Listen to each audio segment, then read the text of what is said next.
Did you know that Santa Claus is really a saint? He's St. Nicholas, who lived way back in the 4th century in the seaport of Myra along the Turkish coast. He's honored today in the great Church of St. Nicholas in the city of Bari along the Adriatic coast of Italy.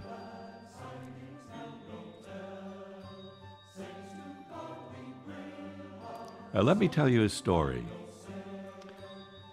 Nicholas probably belonged to one of Myra's wealthy families who made a living on the sea, but he wasn't spoiled. His family taught him as a child to be generous with others because that makes you richer than anything else. One day, Nicholas heard there was a man in Myra who lost all his money when his business failed. He had 3 beautiful daughters who were going to get married, but there wasn't money for their marriage, and no one wanted to marry them because they were poor.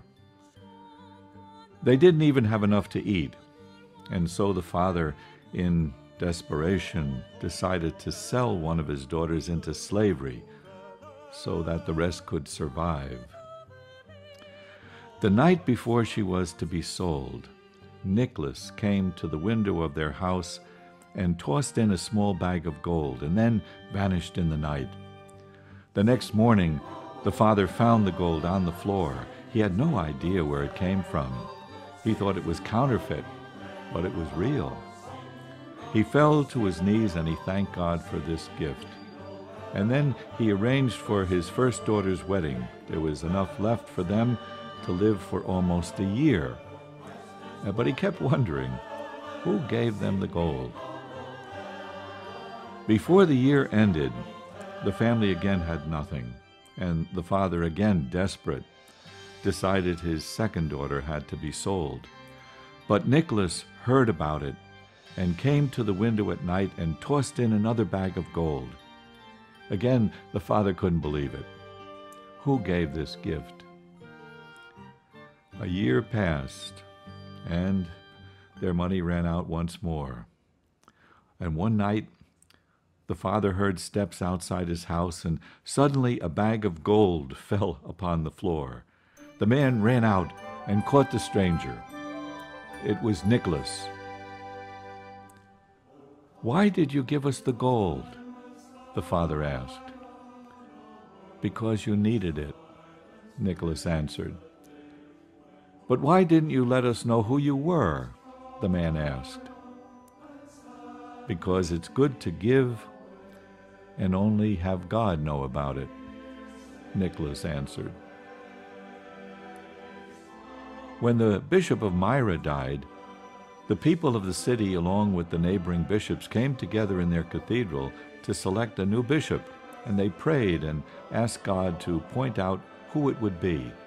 In a dream, God said to one of them that the next morning, someone would come through the cathedral door as they prayed, and he's the one. It was Nicholas who came through the door, and they named him their bishop. This unassuming man, so good, was meant by God to lead them. As Bishop of Myra, Nicholas was always ready to help people. He helped anyone in need, and then quietly he'd disappear without waiting for thanks. He was a holy man, and word about him spread quickly. He always wanted families to have enough to eat and a good place to live, that children got ahead in life, and that old people lived out their lives with dignity and respect.